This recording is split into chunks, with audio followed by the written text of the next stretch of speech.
Walking safari. What's it all about? Walking safari is another one of these topics that generates quite a bit of confusion. People are kind of aware it's a cool thing and something they might like to do, but they're not sure exactly what it is. So walking safari basically is walking around while you're on safari. So not a game drive, basically. Obviously the main feature of going on safari are game drives, going out on the truck, and that is amazing because you've got the chance to get close to some really big animals, some smaller ones too, and you can cover a lot of ground. And yeah, that's always going to be the main feature of a safari. Amazing for taking pictures. But walking safari is something that's totally different. So walking safari is your opportunity to get out the vehicle, to stretch your legs, and to really feel and experience an environment and a landscape in a totally different way. To really use your senses, a lot of which you'll miss in the vehicle. So you'll find actually when you get out and start using your feet and feeling the ground beneath your feet, you start listening and you start smelling, and your eyes pick up new things that you didn't on the truck. You need to be more aware. So that's an amazing thing in itself. And you're going to be talking about and seeing all sorts of different things that are just much more difficult from a truck on a game drive. So tracking, for example, you're going to learn about different spoor left by animals. You're going to learn about different bird calls. You're going to learn about different plants. You're going to learn about geology. You're going to learn about all sorts of cool stuff that's around you that otherwise, you know, most people miss while they're just cruising around trying to see the next lion. So walking safari usually is a morning, mostly morning because it's cooler at that time of the day, and sometimes an afternoon activity, and it might just be a couple of hours long. That's what a walking safari is for most people. You're going to be walking as part of your group or a slightly larger group, usually no more than 4, 5 or 6 people, even less, and you're going to have 2 people, usually a rifle at the front, sometimes another rifle second, or walking behind you. Everybody everywhere has a slightly different preference. Or you're going to have a guide, like someone like me, walking with you for interpretation as well. So on that walk, it's really up to you. If you want to stop and see something, you can. And you're going to be learning, like I said, a lot about the small things, but you do have the opportunity, if you're really lucky, to see bigger animals. Maybe you're going to see some impalas or some water bucks or something like that. Maybe even something cool like some giraffe. And you can get quite close, but what you'll notice straight away is how animals are much more afraid of us when we're out of the vehicle, because they can see us stood up and they got millennia of associating us with danger. So they will run, but that makes it all the more exciting because you get the chance to maybe use the wind and use the bushes to get close to these animals.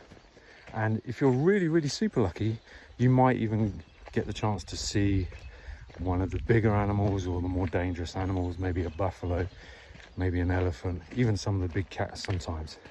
And so that raises the next question that people rightly ask a lot is about safety.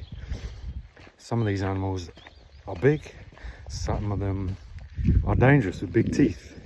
Okay, so very good question. And the answer is overwhelmingly yes. Walking safari is a really, really, really safe thing to do. And we will never put you in a situation that is dangerous, and we'll never take you out on a walking safari with people that we don't know to be excellent at what they do. Okay, walking safari is something that I'm quite particular about. I used to do a lot of walking in my younger days, and I feel like it's something that needs to be done properly. And when you're on a walking safari, like I said, most of the time you're not going to come into contact with the big animals, the big dangerous animals. And when you do, the guides and the guys carrying the rifles are very well trained in exactly what to do, how to read that animal's behavior, and how to keep you safe, how to use the wind, how to use the animal's body language, telling us are we too close or not, and where we can exit the situation from. And they'll explain that to you before and sometimes even during when it's happening. And the most important thing is you just listen to what they tell you and do exactly what they say when, and don't get any ideas yourself.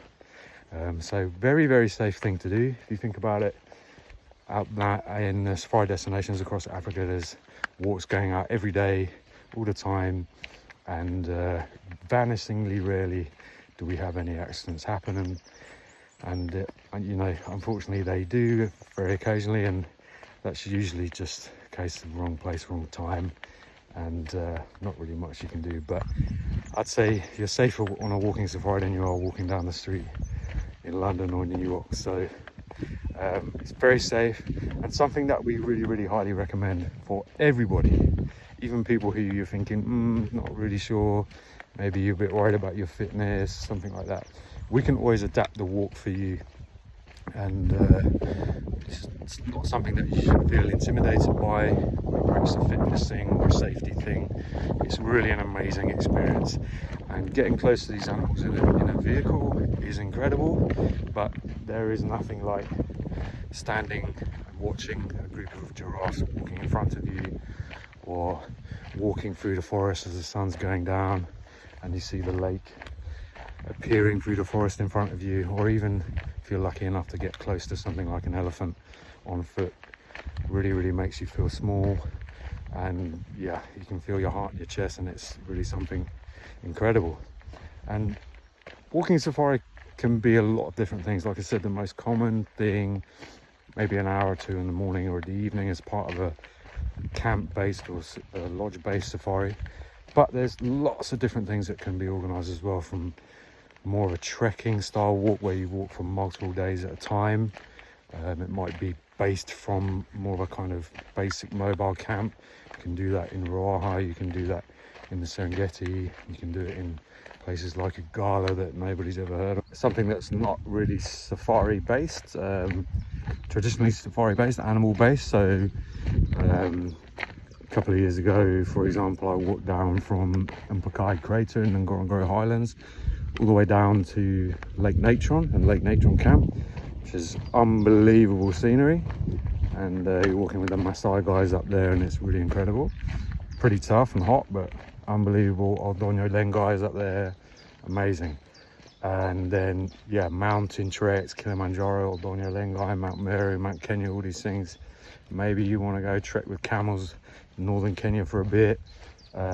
Multiple day safari walks in Luangwa Valley, in Okavango Delta in Botswana.